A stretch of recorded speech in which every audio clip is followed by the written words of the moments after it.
India میں ایک شہر ہے امرتسر. امرتسر کے ایک حاجی اسماعیل صاحب بیان کرتے ہیں، کہتے ہیں میں مدینہ پاک میں تھا تو میں ہوٹل پہ جب بھی کھانا کھانے لگتا تو مدینہ پاک کی ایک بلی آ کے میرے پاس بیٹھ جاتی تھی، اور میں حضور کے شہر کی بلی سمجھ کے نا اس سے پیار کرتا، محبت کرتا، اور خود کھانا بعد میں کھاتا، پہلے روٹی کے ٹکڑے کر کے نا اس کو دیتا. یوں ہی میرا وقت گزر رہا تھا. جب بھی کھانا کھانے لگتا بلی آ جاتی اور میں اس کی خدمت کرتا. کہتے ہیں مدینہ پاک میں میرے 3 دن رہ گئے تھے. غور سے سننا، 3 دن رہ گئے تھے مدینہ پاک میں، اور پھر میں نے واپس آنا تھا انڈیا، امرتسر واپس اپنے گھر آنا تھا. تو میں نے دسترخوان لگایا نا ہوٹل پہ، حسب معمول بلی آ کے پاس بیٹھ گئی. میں روٹی کے ٹکڑے کرنے لگ گیا اور میں دل میں سوچنے لگ گیا کہ یہ بلی مجھ سے مانوس ہو گئی ہے،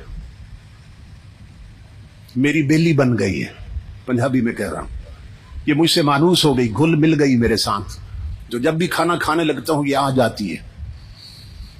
تو میں نے 3 دن کے بعد وطن واپس جانا ہے، تو میں کیوں نہ حضور کے شہر کی بلی اپنے ساتھ لے جاؤں. حضور کے شہر کی نشانی بنا کے میں اس بلی کو اپنے ساتھ لے جاؤں گا. حاجی اسماعیل کہتے ہیں لوگوں اللہ کی عزت کی قسم، یہ بات میں نے دل میں سوچی تھی کہ بلی کھانا چھوڑ کے چلی گئی.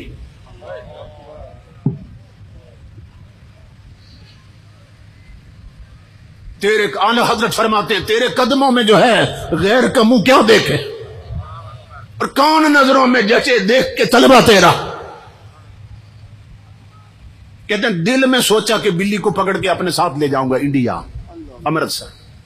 دل میں سوچا، بلی کھانا چھوڑ کے چلی گئی. کہتے ہیں مجھے سمجھ نہیں آئی کہ بلی کیوں چلی گئی. مسجد نبوی میں آذان ہوئی زور کی، میں نماز پڑھنے گیا. میرا معمول تھا کہ ہر نماز کے بعد حضور کی جالیوں پہ نا میں صلاۃ و سلام پیش کرتا تھا، پھر پلٹ کے آتا تھا، ہر نماز پر سلام پیش کرتا تھا. زور پڑھ کے جب میں سلام پیش کرنے گیا نا جالیوں پہ، تو بلی جالیوں کے ساتھ لگی بیٹھی تھی. کہتے ہیں مجھے پھر بھی خیال نہیں آیا کہ راز کیا ہے. اگلی نماز پڑھی، پھر سلام پیش کیا حضور کی بارگاہ میں، بلی وہیں بیٹھی تھی. عشاء کی نماز پڑھی، جالیوں پہ گیا تو بلی وہیں بیٹھی تھی. اتنی بات میرے ذہن میں آ گئی کہ اس کا مطلب یہ ہے کہ بلی کی پکی جگہ یہی ہے، پکا ٹھکانہ یہی جالیاں ہیں، ادھر ہی بیٹھی رہتی ہے، اور جب بھوک لگتی ہے تو پھر ہوٹل پہ چلی جاتی. کہتے ہیں میں نے یہ اندازہ لگایا. تو مدینہ پاک میں نا میری آخری رات تھی. میں نے سوچا کہ آخری سلام پیش کرنے حضور کی جالیوں پہ آنا ہے، تو بلی ادھر ہی ہوتی ہے، ادھر ہی سے پکڑ کے ساتھ لے جاؤں گا.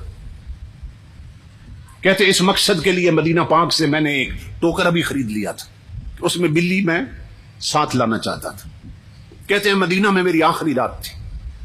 کہتے لوگوں اللہ کی عزت کی قسم جب رات کو میں سو گیا میرا مقدر جاگ اٹھا. میں نے خواب دیکھا امام الانبیاء خواب میں تشریف لے آئے. میں قدموں پہ گرا، میں نے عرض کی میرے آقا بڑا کرم فرما دیا آپ نے، بڑی عنایت کر دی، مجھے اپنا دیدار عطا کیا. امام الانبیاء نے فرمایا حاجی اسماعیل تو اس لائق نہیں تھا کہ تجھے دیدار کرایا جاتا، مگر مجھے آنا پڑا، مجھے آنا پڑا. حضور نے فرمایا. میں نے عرض کیا آقا کیسے تشریف لائیں؟ امام الانبیاء نے فرمایا حاجی اسماعیل خبردار، خود جا سکتے ہو، میرے مدینے کی بلی نہیں لے جا سکتے ہو.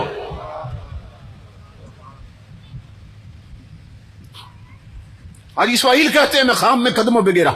میں نے عرض کی اللہ کے حبیب یہ تو بات میں نے کسی سے ذکر نہیں کی، بتایا نہیں، اپنے دل کا فیصلہ تھا کہ بلی ساتھ لے جانی. امام الانبیاء نے فرمایا آج کی بات نہیں ہے، 3 دن ہو گئے وہ کچھ کھائے پیے بغیر میری جالیوں سے لپٹ کے فریاد کر رہی ہے کہ اے تاجدار مدینہ مجھے تیرے شہر سے جدا کرنا چاہتا ہے، مجھے بھوکا رہنا منظور ہے، مدینے کی جدائی منظور نہیں ہے. آقا مجھے بچا لیں، مجھے مدینے سے جدا کر رہا ہے. امام الانبیاء نے فرمایا حاجی اسماعیل میں حکم دینے آیا ہوں، خود جا سکتے ہو، مدینہ کی بلی نہیں لے جا سکتے. میں نے جب یہ واقعہ پڑھا امام الانبیاء کے غلاموں تو ذہن میں بات آئی جو رسول بلیوں کی سنتا ہے او امت کی بیٹیوں کی کیسے نہیں سنے گا اگر بیٹیاں بیٹیاں بن کے رہیں؟ اگر بیٹیوں کے سر سے دوپٹے اتر جائیں وہ امت کی بیٹیاں نہیں رہتی. اگر ان کے آدھے جسم ننگے ہو جائیں وہ پھر بیٹیاں نہیں رہتی. اگر وہ میک اپ کر کے بے پردہ بازاروں اور پارکوں میں پھریں تو پھر وہ امت کی بیٹیاں نہیں رہتی ہیں. جس تاجدار کائنات کی غیرت کا حال یہ ہے کہ تاریخ میں ہے کہ ایک جنگ میں غزوے میں حاتم طائی کی بیٹی قیدی بن کے حضور کے سامنے آئی. کافر کی بیٹی تھی مگر دکم پیل میں نہ اس کے سر کی چادر کہیں گر گئی تھی. صحابہ کہتے ہیں جب اللہ کے حبیب کی نظر پڑی نا اس پر حضور دوڑ پڑے اس کی طرف اور اپنی کالی کملی جس کی عظمت کی فرشتے قسمیں کھاتے تھے وہ کافر کی بیٹی کے سر پہ ڈال دی. فرمایا میری بیٹی اپنا سر ڈھانپ لو, جسم ڈھانپ لو. وہ چیخنے لگی, کہنے لگی محمد عربی صلی اللہ علیہ وسلم یہ بات میری سمجھ سے ماورا ہے. اتنی محبت کے ساتھ آج تک میرے سر پہ چادر میرے سگے باپ نے نہیں رکھی, آپ دشمن ہو کے میرا سر ڈھانپ رہے ہیں. سننا امام الانبیاء نے کیا فرمایا, فرمایا سن تو ابھی میرے دین سے ناواقف. میرا دین اور مشن یہ ہے کہ بیٹی کافر کی ہو پھر بھی بیٹی ہوتی ہے. میری ماں بہنوں بیٹیوں, جس رسول نے کافر کی بیٹی کا ننگا سر دیکھا تھا دل اتنا تڑپا تھا کہ اپنی چادر اس کے سر پہ ڈال دی تھی. آج اس رسول کا کلمہ پڑھنے والیوں نے اپنے جسم تک ننگے کر لیے, حضور کے دل پہ کیا بیت رہی ہوگی. وہ جو رہ رہے ہیں مدینے میں کوئی ان کو جا کے یہ دے خبر, وہ چلی ہیں زور کی آندیاں کہ چمن حضور کا اڑ چلا.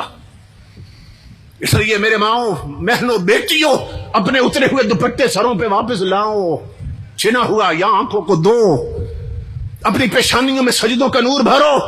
تم گھر سے باہر نکلو تو ایسے نہ لگے کوئی فلمی ناگن جا رہی, ایسے بن کے نکلو پتہ چلے فاطمہ زہرا کے در کی کنیز جا رہی ہے. جوانوں اپنے پاؤں کو مسجدوں کے راستوں پہ چلنے کا عادی بناؤ. بزرگوں بھائیوں جب اولاد کچھ سیکھنے کے قابل ہو تو اسے انگلش میڈیم سکول میں بعد میں بھیجو, اس کی گتی میں نبی کا قرآن پہلے ڈالو تاکہ مدینے سے خیرات آتی رہے اور رابطے جڑے رہے. ہمارے سامنے علامہ اقبال کی مثال, آپ نے کبھی سوچا کہ داڑھی بھی نہیں تھی اور یورپ میں پڑھتے رہے تو اقبال کو علامہ کیوں کہا جاتا ہے؟ علامہ تو مولانا کو کہتے ہیں نا, مولوی صاحب کبھی کہہ دیتے ہیں, کبھی مولانا صاحب, کبھی علامہ صاحب, یہ تو علماء کو کہتے ہیں نا علامہ. تو اقبال کی داڑھی بھی نہیں تھی تو اس کو علامہ اقبال کیوں کہتے تھے؟ یورپ میں تو قائد اعظم بھی پڑھتے رہے مگر کوئی علامہ محمد علی جناح تو نہیں کہتا. پھر سبب کیا ہے کہ اقبال کو علامہ کیوں کہا جاتا؟ تو اقبال کی زندگی پڑھو تو آپ کو پتہ چلے گا. اقبال کے والدین نے اسے انگریزی بعد میں پڑھائی ہے, اس کی گھٹی میں نبی کا دین پہلے ڈالا ہے. اقبال نے انگریز فلسفیوں کو بعد میں پڑھا, رومی جامی اور سادی کو پہلے پڑھا کیونکہ گھٹی میں قرآن تھا اور دین تھا اقبال کی.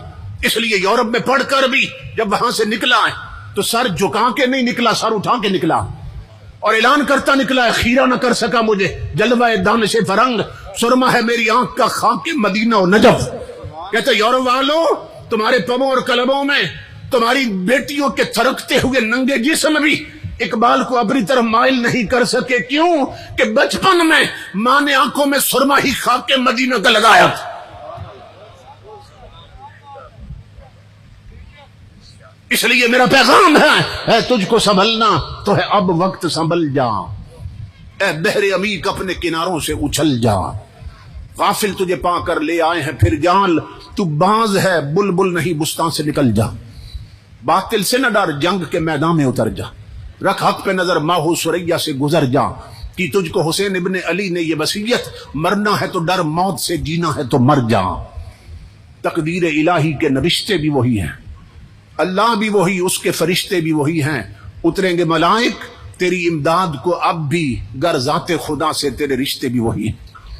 اپنے رشتے حضور سے پھر سے بحال کیجئے, تاجدار کائنات کا فیض آج بھی جاری و ساری. جو اہل ہیں حضور آج بھی انہیں نواز رہے, سب پہ نگاہ رحمت لگی. اپنی جولیاں پھیلا کر حضور سے خیرات مانگی ہے. چمک تو اس سے پاتے ہیں سب پانے والے, میرا دل بھی چمکا دے چمکانے والے. تو زندہ ہے واللہ, تو زندہ ہے واللہ, میری چشم عالم سے چھپ جانے والے. اللہ رب العزت ان بھائیوں کو جنہوں نے اس پروگرام کا اہتمام کیا اور ہمیں جمع کیا اور اتنی محنت کی, وہ سب آپ کے سامنے ہے. اللہ رب العزت انہیں اجر عظیم عطا فرمائے, ان کی مسائی جمیلہ کو شرف قبولیت سے نوازے اور انہیں لمبی عمر بالخیر عطا فرمائے. اور یہ جو نوکری اللہ ان سے لے رہا ہے, ان کی نسلوں میں یہی نوکری چلتی رہے اور قیامت تک اللہ رب العزت ان گھرانوں پر اپنا رحم فرمائے. وما علینا الا البلاغ.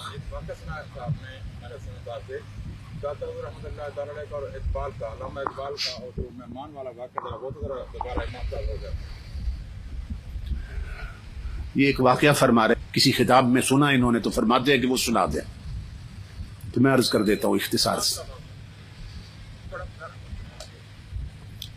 وہی بات ہے, حضور کی خیرات جاری و ساری ہے. جس کی ڈوریاں پکی ہوتی ہیں اس کو خیرات ملتی رہتی. امام الانبیاء کے غلاموں علامہ اقبال کے نوکر کا بیان ہے,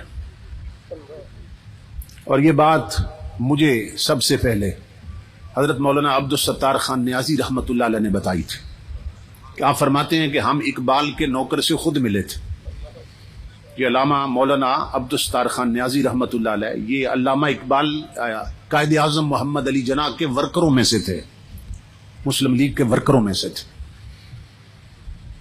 تاریخ پاکستان میں ان کی بڑی خدمات. تو وہ فرماتے ہیں کہ میں نے اقبال کے نوکر سے پوچھا کہ کوئی بات سناؤ جو آنکھوں سے دیکھی ہو. تو اقبال کا نوکر کہنے لگا کہ میں سویا ہوا تھا اپنے کمرے میں, رات کے 2, 3 یا 4 بجے کا وقت ہوگا کہ علامہ اقبال نے مجھے آ کے جگایا اور مجھے فرمانے لگے کہ میرے ایک معزز مہمان آئے ہیں, تو اٹھو ان کے لیے کہیں سے تازہ لسی بنوا کے لاؤ. کہتے ہیں میں اٹھا, میں حیران ہوا کہ اس وقت مہمان آئے ہیں اور لسی پینا چاہتے ہیں. یہ بڑی عجیب بات, اس وقت لسی کہاں سے ملے گی؟ تو کہتے ہیں میں کچن کی طرف گیا, میں نے کہا برتن لے کے جاتا ہوں, نکلتا ہوں, دیکھتے ہیں کہاں سے ملتی. تو اقبال نے کہا برتن میں خود دوں گا. تو اقبال نے برتن خود دھویا اپنے ہاتھوں سے اور مجھے کہا کہ جاؤ کہیں سے لسی لے کے آؤ. میں برتن لے کے گھر سے نکلا, اور جب نکلا تو میں نے کہا دیکھو تو صحیح مہمان کون آئے. جب کمرے میں جھانکا تو روشنیوں سے ملتا جلتا ایک انسان بیٹھا تھا, جس کے چہرے پر نور کی بارش ہو رہی تھی اور جس کے چہرے کی چمک نے کمرے کو منور کر دیا تھا. کہتے ہیں میں باہر نکلا, آنکھیں ملتا جا رہا تھا, اس وقت لسی کہاں سے ملے گی. تو جب گلی کے کونے پہ پہنچا نا, موڑ پہ, تو وہاں دیکھ کر حیران ہو گیا کہ ایک بابا جی بیٹھے ہیں کھوکھا بنا کے اور لسی بنا رہے ہیں. تو میں حیران ہوا کہ یہ راتوں رات کھوکھا کا یہاں سے کیسے بن گئے, اور یہ کھوکھے والا بابا کون ہے. پھر دل میں خوشی بھی ہوئی کہ چلو کام قریب سے ہو گیا, یہ صبح تحقیق کریں گے یہ کھوکھا کس نے بنایا اور یہ بابا جی کون ہے. کہتا میں نے انہیں لسی کے لیے کہا, انہوں نے تازہ لسی بنا دی مجھے. تو میں نے کہا کہ پیسے کتنے ہیں. تو وہ ہنس کے فرمانے لگے لے جاؤ, اقبال سے ہمارا معاملہ چلتا رہتا ہے. تو میں حیران ہوا کہ یہ بابا جی اقبال کو بھی جانتے ہیں. خیر میں لسی لے کے آ گیا. اقبال نے برتن مجھ سے پکڑا اور اندر مہمانوں کو پیش کی. میں اپنے کمرے میں بیٹھا تھا اور سوچ رہا تھا کہ اب مہمان رات رکتے ہیں یا چلے جائیں گے, ابھی کیا صورتحال بنتی. تو میں نے محسوس کیا کہ مہمان اٹھے ہیں واپس جانے کے لیے. اقبال کے سینے لگے, اقبال کا ماتھا چوما انہوں نے اور دروازے سے نکلے. میں نے اقبال کو آواز دی, میں نے کہا علامہ صاحب میں دروازے کنڈی لگا دیتا ہوں, آپ آرام فرمائیں. کنڈی لگانے کی بجائے میں گلی میں چلا گیا. میں نے کہا دیکھو تو صحیح مہمان اس وقت آئے تھے, کہ کون ہے, کدھر جاتے ہیں. تو اقبال کا نوکر کہتا ہے میں نے جب دیکھا تو اللہ کی عزت کی قسم انہوں نے ایک قدم اٹھایا اقبال کے دروازے سے اور دوسرا قدم گلی کے آخری کونے میں رکھ دیا اور غائب ہو گئے. میں پیچھے بھاگا, میں نے کہا یہ اتنا لمبا قدم جسمانی نہیں ہو سکتا, یہ کوئی روحانی قدم اٹھا. پیچھے بھاگا, جب گلی کے موڑ پہ گیا تو حیران ہو گیا, نہ بابا نہ کھوکھا نہ کھوکے والا.